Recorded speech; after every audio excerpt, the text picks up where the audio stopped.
Coucou, j'espère que tu vas bien aujourd'hui.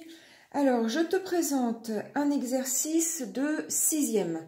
Une maman m'a contacté en message privé pour aider son garçon à faire cet exercice parce qu'il ne comprend pas. Donc, je m'y penche avec vous, j'ai recopié l'exercice sur ce tableau et on va essayer de le faire et notamment, il faut remplir les trous qu'il y a dans les phrases. Donc, nous avons 3 phrases à remplir. Alors, j'ai mis tout ce qu'il y avait sur l'énoncé. Alors, notre énoncé, c'est ce dessin. Qu'est-ce qu'on voit sur ce dessin? Alors, on voit 2 cercles. Un cercle C1, un cercle C2. On voit des segments. Donc, le segment AC, le segment AB. On voit que sur le segment AB, on a le point C. Ensuite, on voit que le segment AB mesure 8 cm. On voit que le segment AC mesure 3 cm. Donc là, j'ai vraiment détaillé toutes les informations que nous avons dans l'énoncé de notre exercice. Donc dans l'énoncé de notre exercice, nous avons le dessin, ce schéma, et puis nous avons les phrases. Il faut réussir à tout décortiquer. C'est pas évident, ça c'est vrai. En plus, là, ça demande aussi du vocabulaire en français. Il faut savoir ce que c'est qu'un segment, il faut savoir ce que c'est que les cercles, etc. Bon, voilà. Donc, on va voir un petit peu tout ça pour pouvoir remplir les trous, pour pouvoir faire l'exercice.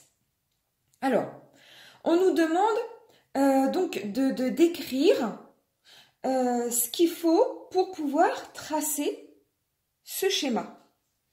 Alors, les étapes.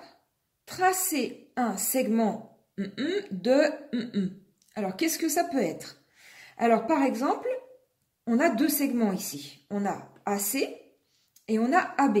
Alors aussi, comment ça s'écrit un segment en mathématiques? Alors, est-ce que ça s'écrit entre parenthèses? Est-ce que ça s'écrit entre crochets? Est-ce que ça s'écrit juste avec les lettres? Alors, oui, tu as sûrement trouvé que le segment, c'est ici, c'est celui-ci. Donc, pour avoir le segment AB, c'est entre crochets. Ça veut dire quoi? Ça veut dire que ton segment commence au point A et se termine avec le point B. Donc là, le segment commence ici en A et se termine en B. Quand c'est entre parenthèses, AB, là, ça veut dire que c'est la droite AB. Là, c'est le segment. Donc, la droite AB, eh bien, elle est sur ce segment, mais elle continue. Alors, elle commence loin, elle n'a même pas de commencement, en fait. Elle va très loin au niveau du A et elle continue très loin. Elle fait tout le tour de la Terre sur ce segment AB. Donc, il n'y a pas de commencement et il n'y a pas de fin pour la droite. Ok? Et maintenant, ici, juste AB, ça, c'est aussi une écriture mathématique. Ça sous-entend, ça veut dire la distance entre le point A et le point B. Donc là, la distance entre le point A et le point B, on sait que c'est 8 cm. Bon, voilà un petit cours là-dessus. Donc maintenant, on doit tracer le segment, tracer un segment. Donc, avec nos informations, là, je dirais tracer le segment AB. Donc, tracer le segment AB de 8 cm, puisque nous avons cette information dans l'énoncé. Ok, donc là, on a tracé le segment AB de 8 cm. Parfait pour cette première phrase. Deuxième phrase, placer un point sur tel que... Alors, qu'est-ce qu'on sait? Donc là, on a déjà notre segment AB. Eh bien, ici, on va introduire une autre notion dans notre schéma, c'est le point C. Donc, placer le point C sur notre segment AB. D'accord? Donc là, on a mis le point C sur notre segment AB, tel que... Alors, on veut une information supplémentaire. Et qu'est-ce qu'on a dans notre énoncé? Eh bien, on a tel que AC égale 3 cm. D'accord? Donc, si on l'écrit en français, donc tel que AC mesure 3 cm. D'accord? Signe égal, c'est vraiment une expression mathématique. Donc voilà. Et puis alors, petit 3, là, on n'a pas grand-chose à part 3 petits points. Donc là, on pourrait dire, parce que par rapport à nos informations que nous avons dans l'énoncé, nous avons ces deux cercles, C1 et C2. Et donc, par exemple, on pourrait dire de tracer le cercle C1 de diamètre AC, donc de diamètre AC, et le cercle C2 de diamètre CB.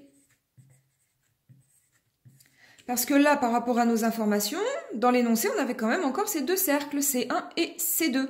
Et puis, on sait que le diamètre, donc c'est un segment qui traverse le cercle en son milieu. Et là, donc, on a AC qui traverse le cercle qui est le diamètre de C1 et CB, c'est le diamètre de C2. Donc voilà la troisième phrase pour la construction de ce schéma. Tracer le cercle C1 de diamètre AC et le cercle C2 de diamètre CB.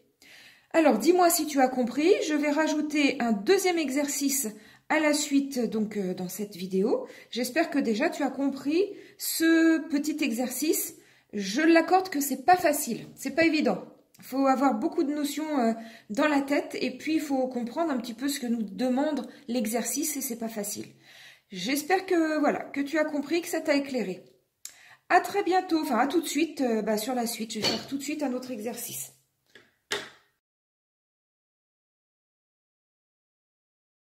Alors, donc on continue sur un deuxième exercice du même type. Donc on a la figure ici qui nous est donnée dans l'énoncé et on a ce texte-là dans l'énoncé. Rédiger un programme de construction de la figure à l'aide des mots tracé, cercle, diamètre, point, segment et centre. Alors, avec cette figure, qu'est-ce qu'on voit? On voit déjà deux cercles. Un petit qui est dans un grand cercle. Le petit s'appelle C1, le deuxième s'appelle C2. On voit que on a OA qui est le diamètre de C1, puisqu'il coupe le cercle ici en son milieu, il coupe le cercle C1 en son milieu. Ensuite, on voit que il mesure 4,1 cm, d'accord. On voit que ce même segment AO est le rayon de C2, hein, c'est-à-dire que vous avez un cercle, ici vous avez le centre, et ici il y a le rayon, hein, tous les rayons, ça part du centre et ça rejoint le cercle. J'ai fait des vidéos là-dessus, hein, je pense au moins à une vidéo sur le cercle, le rayon, le diamètre. Je peux en refaire, hein, si tu as besoin, dis-moi.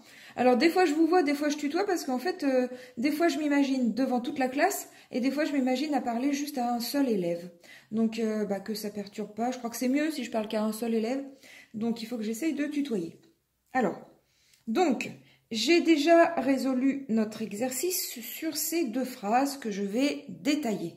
Donc, première phrase, tracer un cercle C1, puisqu'on voit qu'on a C1, ce petit cercle ici, de diamètre AO. AO est le diamètre, donc de diamètre AO, qui mesure 4,1 cm. Ok, bon. Là, du coup, j'ai utilisé le mot tracé, c'est ce qu'on nous demandait. J'ai utilisé le mot cercle, ok, et j'ai utilisé le mot diamètre. Parfait. Ces trois mots sont utilisés. Deuxième phrase, tracer un autre cercle, qui s'appelle donc la C2, l'autre cercle, de rayon le segment AO. Donc le segment AO doit être le rayon de ce cercle. C'est ce qu'on voit sur la figure qui nous est donnée. Donc là, j'ai utilisé le mot segment et j'ai pas fini ma phrase. Donc tracer un autre cercle C2 de rayon, le segment AO, et de centre, le point O. Donc de centre, j'ai utilisé le mot centre, le point O. Le point O est le centre du cercle C2. Ben voilà, avec ces deux phrases, on a utilisé tous les mots qui étaient demandés dans notre exercice, dans l'énoncé de notre exercice, et on peut tracer cette figure. Bon, ben, j'espère que tu as compris. En géométrie, il faut beaucoup connaître le vocabulaire. Qu'est-ce que ça veut dire? Le diamètre, le rayon, le centre, qu'est-ce que sont les segments, droite, enfin voilà, les mesures, comment on écrit tout ça. Il faut vraiment apprendre du vocabulaire, il faut maîtriser le vocabulaire. Voilà, bah écoute, je te laisse. Merci d'avoir suivi cette vidéo et de me dire si tu as aimé surtout. Et puis, bah, n'hésite pas à me demander dans les commentaires, hein, je préfère dans les commentaires, demande-moi des chapitres, des exercices que tu voudrais, que tu aimerais que je fasse. Voilà, bah, je te souhaite une très bonne journée et puis à très bientôt. Prends soin de toi. Salut!